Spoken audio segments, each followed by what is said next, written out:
Breaking news today, temporary truce ends with hostages released by Hamas, including Israelis and Thais. A vital hostage deal, which for a moment dared to fall apart owing to a disagreement over aid supplies, was about to come to an end when 13 Israelis and 4 Thai nationals freed from Hamas captivity arrived in Israel on Sunday.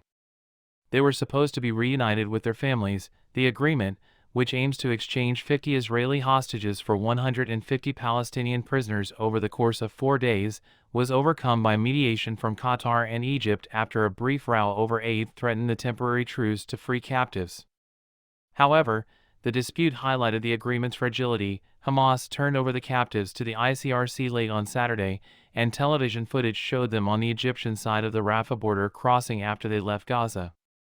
According to the office of Prime Minister Benjamin Netanyahu, 6 of the 13 Israelis who were released were women, while 7 were children and teenagers.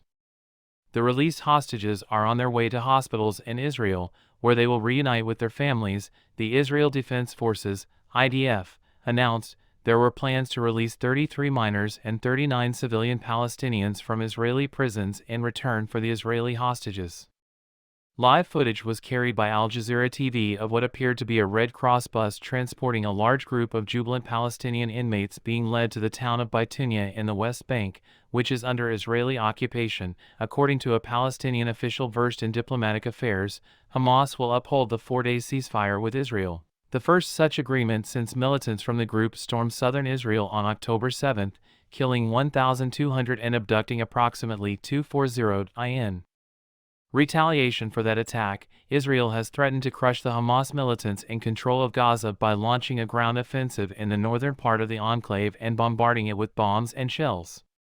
Palestinian health officials reported on Saturday that 14,800 people have been killed so far, with approximately 40% being children, in exchange for 39 Palestinian women and youths who were released from Israeli prisons on Friday. Hamas released 13 more Israeli hostages, including children and the elderly, on Saturday.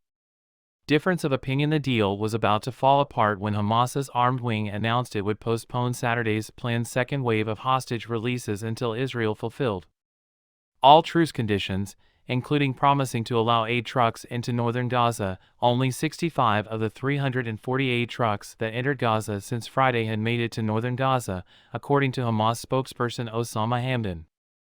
This equates to less than half of what Israel agreed on. According to the Israeli Defense Forces, the UN and other international organizations were responsible for distributing the aid within the Gaza Strip. On Saturday, the greatest number of aid trucks delivered to northern Gaza since October 7, 61, were confirmed by the United Nations. There were provisions for sustenance and hydration as well as first aid kits. Also, the Palestinian detainees were not promoted based on seniority, according to Al-Qassam brigades, and Israel had ignored the conditions of the prisoner releases. According to Majid al-Ansari, a spokesman for the Qatari Foreign Ministry, there has been a lot of discussion regarding the release's priorities, with the duration of incarceration in Israeli prisons being a crucial factor for the Palestinians. We are now hopeful that with the second or the third day of this pause, we would be able to hash out a lot of these details that made this day so difficult, CNN reported. During a day of intense diplomacy facilitated by Egypt and Qatar, U.S. President Joe Biden called Qatari Emir Sheikh Tamim bin Hamad Al Thani to ensure that the deal would not fall through. If Hamas maintains its current rate of hostage releases, at least 10 per day, Israel has threatened to extend the ceasefire. According to a Palestinian source, as many as 100 hostages may be set free. My heart is broken. Although the mediators from Qatar and Egypt had a day of high-stakes diplomacy on Saturday, the families of the hostages had to wait anxiously for hours. The ongoing shackling of others cast a shadow over the happiness of some. My heart is split because my son, Itai, is still in Hamas captivity in Gaza, stated Mirat Regev, mother of Maya Regev, who was among those released late on Saturday. In a statement released by the Hostage and Missing Families Forum, a platform dedicated to representing the families, Emily Hand, a 9-year-old Irish-Israeli hostage who was initially believed to have been killed, was among those who were released.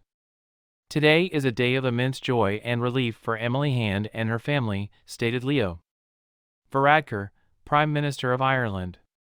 According to him, the past 7 weeks have been a torturous ordeal for her family. He also mentioned that Ireland is ramping up its efforts to secure a lasting truce. However, there was a bittersweet undercurrent to the Palestinian joy at the release of prisoners from Israeli jails. On Friday, just before her daughter Mara, 24, was released, Israeli police were seen raiding Sassan Kir's home. No comment was made by the Israeli police. "Not even this little joy we feel while we wait is real joy," Sassan Kir said. "We still feel scared to be happy," she whispered. Contributions from Moz Abd Alaziz, Moz Abd reporting Masood, James McKenzie, Mayan Lubel, Emma Farge, Aidan Lewis, Adam Makari, Nidal Al-Migrabi, and Humaira Pamuk, editing by Hugh Lawson and Matthew Lewis, additional reporting by Sybil de la Hamade in Nantucket, Massachusetts.